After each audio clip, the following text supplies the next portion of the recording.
daily Green Bay Packers podcast. Part of the Locked On Podcast Network. Your team every day.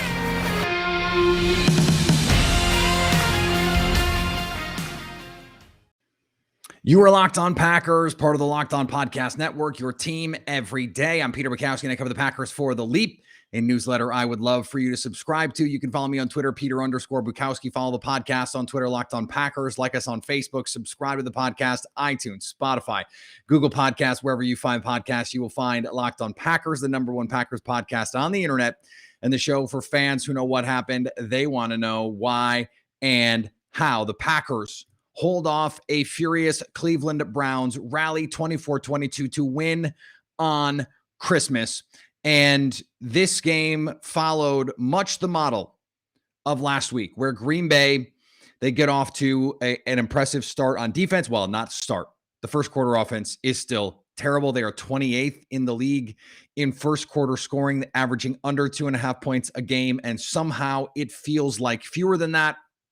But once the second quarter got going, Aaron Rodgers in that first half finishes with 3 touchdowns. He becomes the all-time Packers franchise leader in passing touchdowns, passing Brett Favre, and it becomes this wonderful story, and Green Bay goes up, and they get a double-digit lead in the second half, and they let this team come back. They let this Cleveland team, now the Browns are desperate. The Browns are desperate, but the Packers are better. The Ravens last week, they were desperate, but the Packers are better. They're better. And they didn't play better than the Cleveland Browns in this game. They gave up 408 yards of offense to the Cleveland Browns, over 200 on the ground, 219 yards on the ground. The Browns averaged 8.8 yards per rush. 8.8 yards per rush would be a terrific per attempt number for a quarterback to have in a game. And it would be historically good in a season. That's how good they were on the ground. The Packers got punked up front. Punked, destroyed, demolished. That has to change. They continued to play soft coverage behind against a group of receivers that scares no one. That scares no one.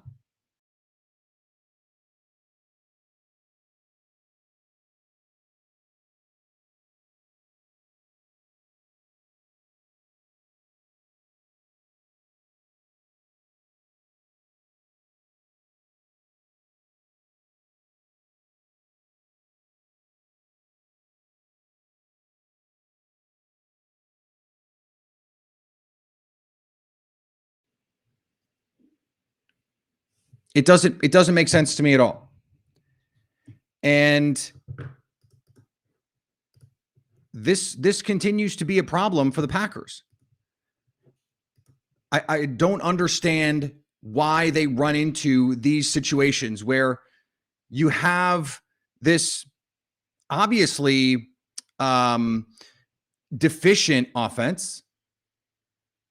You do not have elite talent on the outside. So why are you treating these guys like they're the second coming of the early 2000s Vikings? Why so soft? I don't understand that. And that's a different question from the one that I want to ask about this run game and the run defense. Why so soft? It's the same group of words together, but it's a different question. Why so soft? I don't understand it. I don't understand it.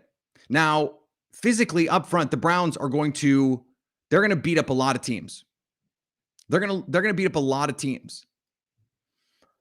They're not going to look like this.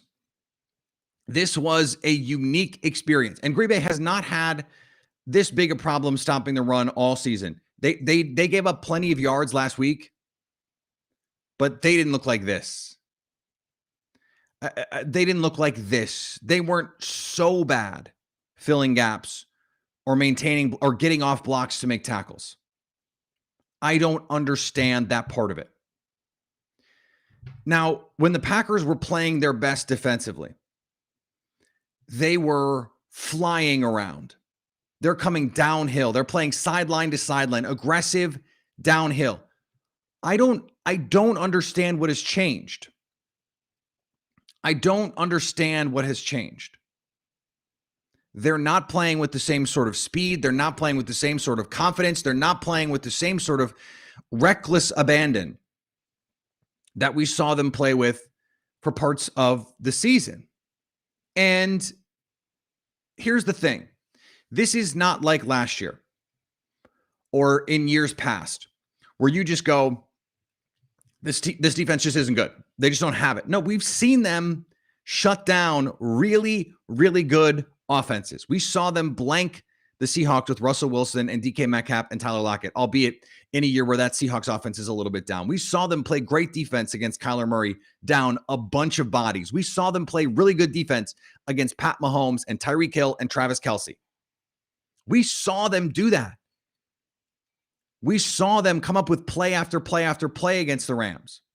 Now, they're still giving up big plays, and that has to stop. There's still miscommunications. There's still issues. Eric Stokes had a couple rookie mistakes in this game. For as good as he's been this year, a couple rookie mistakes where, he has the dropped interception. He has the miscommunication in the end zone to give up a touchdown. Seemed like that was on him, where Devondre Campbell has the flat, Stokes is playing and not sinking back. And you have a situation where you've got a guy running free, Darnell Savage clearly playing the underneath. Here's the other part of this, though. Yes, they won. And I try and be as fair on this as I can, because when the Packers win, but win close, and it's like, well, this game wasn't really that close, and they outgamed them on a per play basis. I'm a big believer in the per play stuff. What did this team do per play? The Cleveland Browns averaged 6.2 yards per play in this game. The Packers averaged 5.4 yards per play. That's a big discrepancy. Down to down, play to play, Cleveland was better in this game.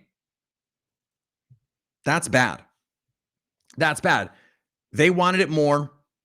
It was more important to them. All that stuff. I get it. But you're a team playing for the number one seed. The playoff positioning absolutely matters. You say it matters to you. And you come out with no life, with no verve, with no vigor. And it looked like most of the game they were playing with concrete shoes. Same thing last week. So reactionary, so passive, so worried about getting beat over the top. And for no reason. This team is not going to beat you over the top. They proved that over and over. Baker is not going to make those throws. The Ravens were not going to make those throws deep. And yet they're playing passive. They're playing off. Now, you get Jair Alexander back, and some of this is better. I don't get it. I don't get it. Now, the flip side of this, and maybe not even the flip side, but the other part of this game, Green Bay comes out 4 interceptions, 5 sacks. In this version of the defense, and in any version of defense played in the year of our Lord 2021 and then in 2022, because we're almost there, it is so hard to play defense. It is so hard. The rules make it so hard. The offensive weaponry that the league has, and right now offenses are ahead of defenses just in general. It's so hard to try and say, we think we can just line up and beat you every play, and we're going to force incompletes, and we're going to have quality run fits, and that's going to be it. You need splash plays. You need those big negatives. And especially in this version of this defense where you want to say, look, opposing team, we don't think you can be efficient enough all game relative to our team. And we think that specifically because we think we're going to get enough negatives, enough splash plays, enough sacks or forced fumbles or interceptions to knock you behind the sticks or to turn you over, flat out turn you over. that you are not going to be able to score enough points to win. That is the plan. Most teams are not going to be able to run the ball on the Packers the way the Browns did. They do this to plenty of teams. There is no NFC team in the playoff picture who has the equipment to do this to Green Bay. There just isn't. There's not that team. Even the 49ers are not this. They're not this. They're scary, and they're scary for a lot of reasons, but they're not this. You need the playmaking. Rasul Douglas, 2 interceptions. Darnell Savage, the lollipop interception. Chandon Sullivan, the bad throw interception. Catch the ones they throw to you. In the NFC Championship game, if they had just caught the ones that Tom Brady threw to them, Will Redmond dropped the pick. At the end of the first half, right before the Scotty Miller touchdown. If he catches it, entirely different game. You need those playmakers too. Rasul Douglas has proven he is a playmaker. Darnell Savage, worst game of his career last week. He's a playmaker though. He makes a big play in this game to get the interception. Comes off what Baker thinks is supposed to be his route. You've got the deep in cut on Savage's left, and you've got the post in behind. A play the Packers love to run, by the way. And Savage recognizes it, comes back, and Baker throws a lollipop to him. Catch the ones they throw to you. Eric Stokes should have had one. Devondre Campbell almost had one on the screen that he read, and if he'd have known the ball was going to come right to him, he probably would have used 2 hands and made the play. No, he didn't. But what I think that this game is showing, for all the issues that the team has, the reasons they won are because they can do the things in the modern NFL, in the 2021 version of defenses, that you have to be able to do to win the game and to win consistently. You have to be able to create pressure. You have to be able to create sacks. You have to be able to create negatives. And especially when Aaron Rodgers is the quarterback, he's not going to create those negatives. Didn't put the ball anywhere close to harm's way in this game. The Packers didn't fumble it. They didn't create a bunch of negatives. The Packers' plan is our offense is going to be more efficient than yours. And on defense, our defense is going to make you less efficient than our offense. That is, in theory, a good plan. Now, the Packers tested the limits of that with a run defense that was terrible.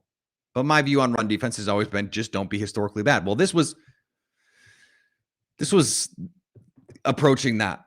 I mean, 200 plus yards on the ground, almost 9 yards per carry. Pathetic. I mean, let's call it what it was. It was pathetic. Green Bay can't afford that. They can't abide that in these big games. And all these games are now big because you're playing for playoff seeding. Now, they did enough to win, but they almost didn't. And you shouldn't be against these inferior teams. The Ravens with Tyler Huntley should not have to come down to a 2-point conversion at the end of regulation. This banged up Browns team, even with as many injuries as Green Bay has, they were still 7.5-point favorites. Should not have come down to one last drive. And even after the Packers got the interception, it still required one extra first down that Aaron Rodgers gets by getting the Browns to jump off sides. And Aaron Rodgers is the best ever to do that. These games should not be coming down to these moments. And if you want to know why the Packers are not being taken seriously by the advanced metrics, by Football Outsiders, etc., it's because of these kind of games. Winning close games is not a skill. Now, the Packers have consistently done it. There have been some teams in the past who've gone on runs, 3 or 4 year runs where they win a bunch of close games. The Andrew Luck Colts, they won every close game. Even the Belichick Patriots, the best coaches, the best coach ever, and the best coached teams ever, they didn't do this. You need some luck in these spots. And the Packers, they've got some luck this season. On the offense, there is plenty to like, right? Because Aaron Rodgers, 24 of 34 for 202, had the 3 touchdowns. But in the second half, they had 2 straight 3 and outs, six total yards in those 2 possessions, including a drive where you go 3 and out and you get -1. I didn't understand what happened in the second half. It was like Davante Adams disappeared. He also had the drop on 3rd and 6 that gave the Browns the ball back with a chance to go tie or take the lead because they were down 2. He had 2 drops on that drive, in fact. This offense in the second quarter looked unstoppable. At the end of the first quarter and into the second quarter, they turned 3 interceptions by the defense into 21 points. And they've got a 21-12 lead. You get to 24-12. And for most of the second half, it felt like this was a game Green Bay was going to win in relatively impressive fashion. The offense couldn't keep it going. Now, part of that is injuries. No MVS, no David Bakhtiari. You lose Josh Nijman in this game, and you have to play a drive with Ben Braden at left tackle. But here's the thing.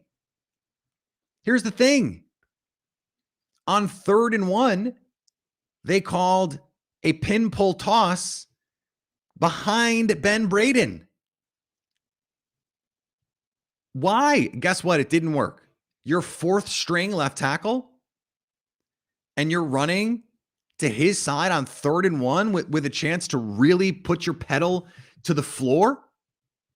Look, Matt LaFleur is still, in my money, for my money, the coach of the year. He's unbelievable. He is going to win 12 games, 3 straight seasons to open his career. No coach has ever put together, no coach in Green Bay history has ever put together 3 straight 12-plus win seasons, and he's almost certainly going to get to 13, if not 14. That was, I didn't understand it at all. I didn't understand it at all. I didn't understand the conservative approach. And this has been part of the problem for the Packers this season. They have outplayed teams for 3 quarters. And if you forgive their first quarters, even after that, they're still outplaying. They still have a double-digit lead, and they let them come back. Now, they find ways to win late. You can't rely on that stuff. You need to have that step on your throat mentality. And Green Bay just hasn't had it this season. They haven't been able to put it together where they're up 7 and they put together 10 straight. And all of a sudden, it's a 17-point game. It's out of reach for your opponent. They haven't done that this season. That's what Super Bowl teams do. That's what Super Bowl teams do. Now, I am not going to sit here and say, well, this team isn't going anywhere. There are some people in the comments on YouTube who are saying that. You're not going to find me saying that. I don't believe that. I still think that this team can absolutely win the Super Bowl. You get Jair Alexander back, that fixes a lot. You get David Bakhtiari back, that fixes a lot. This team, if they're relatively healthy going into the postseason, I still think they're going to be very good on both sides of the ball. I don't know why this team in the first quarter looks like they're sleepwalking. I don't know why they can't execute in the first quarter. I posited last week that it has to do with Rodgers not practicing. But I just don't know. It is so consistent now. Every single game, basically every game all year, they've fallen behind. That's bad. That's bad. You can't do that. You can't do that against these really good teams in the NFC that you're going to face. Now, the beauty is you might not face a really good team. There might not be any of those. I mean, there just might not be any good ones. You might be the best of a group of mediocre teams. The league is weird this year. They have to get something figured out in these first quarter offenses. And they need to figure out these late game situations with chances to really put ball away, with the chance to really put the ball game away. They haven't been able to do that. You need your stars to make those plays. You need your stars to make that Davante Adams play. You need Eric Stokes to catch that interception. Now, it's hard to fault the defense in that instance when they caught 4 of them. But, the Packers lost in the NFC Championship game last year because their stars didn't show up. Zadarius Smith, Aaron Jones, Devontae Adams dropped a touchdown. Aaron Rodgers missed a touchdown throw. Probably could have run with a chance at the end. On that 3rd and 8 that set up the 4th and 8. Matt LaFleur, some questionable coaching decisions. Their best guys didn't show up. In this game, they did. Aaron Rodgers, Devontae Adams. Now, Devontae Adams had a chance to steal it, dropped it. Aaron Jones was terrific in this game. Kenny Clark was terrific in this game. Russell Douglas has become a playmaker. Darnell Savage comes up with the interception. They're getting contributions from their guys. They haven't played a complete game all season. And it's getting late in the year to do it. It's getting really late in the year to put together that full game. Now, 2010, 2 games left. 2 games left. That's when all of a sudden it was that week 17 game. Now it was week 16, but it was their second last game against the Giants. They beat the crap out of that Giants team. They beat the crap out of that Giants team. A very good Giants team, by the way. And all of a sudden it was like, oh yeah, this team is really scary. They're really dangerous. They can beat anybody. Most people already think, the Packers, depending on where you look, they're already even in terms of the odds to be the most likely Super Bowl champ. But we haven't seen them put together that championship game. And I think the Rams game, the Cardinals game on a short week, there are some games you can point to and go, this was the signature win. I think the Rams game was the signature win of the season. But they didn't play a complete game in that one either. They let up a little bit in the second half. They have to cut that out to be at their best in these playoff games. I don't think they feel like, oh, we can just let our foot off the gas or whatever. But you can't. You can't. You have to find a way. You have to find a way in these moments to put these teams away, and Green Bay hasn't been able to do that. It's not as simple as just saying, well, when Jair gets back and Bakhtiari gets back, they'll be fine. No. Because this is about process too. This is about decision-making. This is about execution. This is about what are you made of as a football team. Now, it is the case. If this team gets healthy, they're a lot better. You get 2 all-pro caliber players back, you will be better. You get David Bakhtiari in there for Yosh Nijman, your run game gets better, your passing game gets better, your whole offense gets better, and maybe that helps you get off to a bit of a better start. And those little details, those little pieces that aren't coalescing for them in the first quarter and opening drives, maybe they get a little bit better. And you get Jair Alexander out there, and maybe you play a little bit more aggressive. Maybe you play a little bit more man coverage. You play a little bit more press. You're able to get away with a little bit more often going to those soft coverages because Jair Alexander is so twitchy to click and close and finish. Maybe that works. There's still these process questions. Why were you so conservative in the second half? Why were you unable to execute in the second half? Why defensively was the game plan the last 2 weeks now so soft, so passive, so reactionary? Why? Why is that happening? Because those are things that you need to be able to count on in the playoffs. That was what this team, the middle of the season, the reason this Packers team looked like a Super Bowl team was because the offense and the defense were both clicking. And the defense has not been clicking over the last month. They need to figure that out. The offense needs to do its part because the defense hasn't figured it out. And we're getting late in the year to figure this all out. We're getting very late in the year for them to coalesce the way that they are going to need to go on a Super Bowl run. Now, the last thing that I want to say on all of this. Packers, they're still 12-3. They can still go 14-3. They can still be the number 1 seed. They win out there, the number 1 seed. And they are going to be favored in both of these games to win. This is when you want to see, and today was probably that, and then last week was probably that, but because we haven't seen it, you want to see them turn it on. If you're going to be a switch team, and the Packers have kind of been a switch team really in the last 3 years, flip it. Go beat the team that beat you in a game that was very close, where you needed one stop late and couldn't get it, and go beat the crap out of the Lions so that you feel good heading into the postseason. If there's a flip to switch, a switch to flip, I knew I was going to mess that up. Flip it. Flip it. And I don't believe really in switches. I don't really believe in like the magic switch. The intensity level has to ratchet up. Winning games with plenty of stuff to correct. Matt LaFleur is going to say all the right coaching things. 2019, it was something he talked about a lot. It's better to do those things in a win. Well, they never really got corrected. And by the end of the year, they got truck sticked by a team that exploited all of the weaknesses that team had.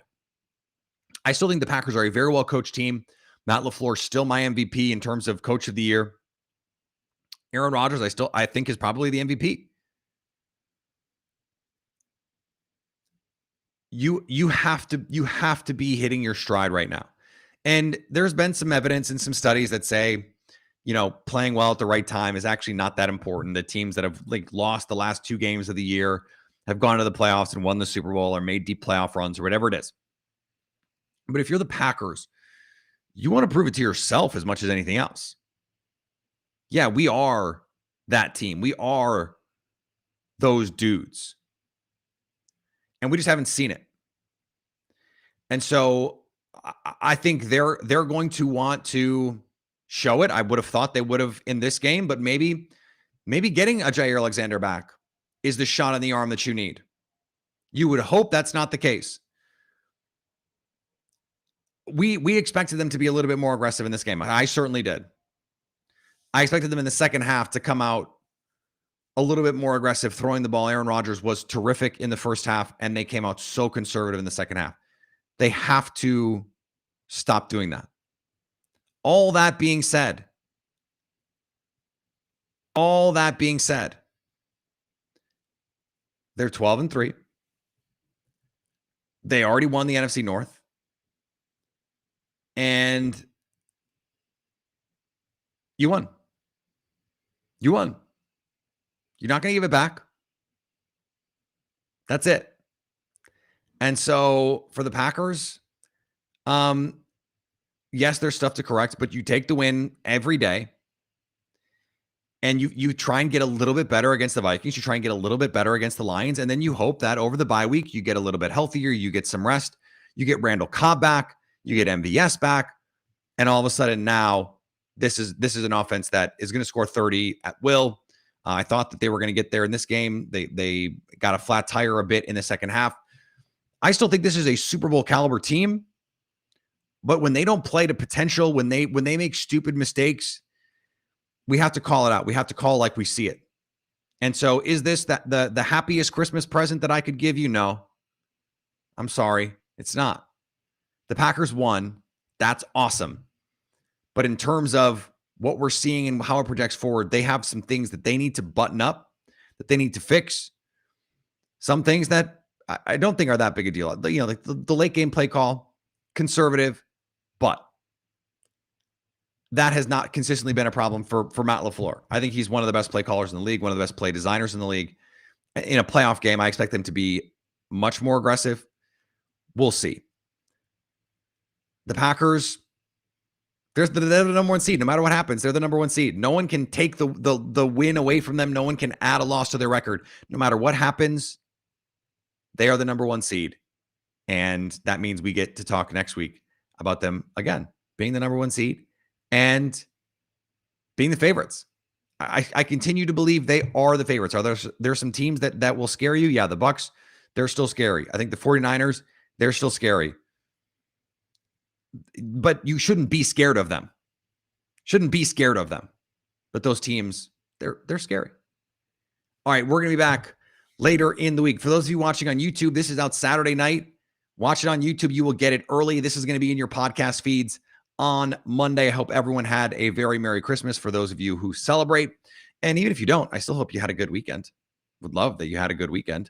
And we'll be back for the final 2 games, the playoffs, all the good stuff. So much more for the 2021 Packers. It is all out there in front of them. Follow me on Twitter, Peter_Bukowski. Follow the podcast on Twitter, Locked On Packers. Like us on Facebook. Subscribe to the podcast, iTunes, Spotify, Google Podcasts. Wherever you find podcasts, you will find Locked On Packers. And anytime you want to hit us up on the Locked On Packers fan hotline, you can do that, 920-341-3775 to stay Locked On Packers.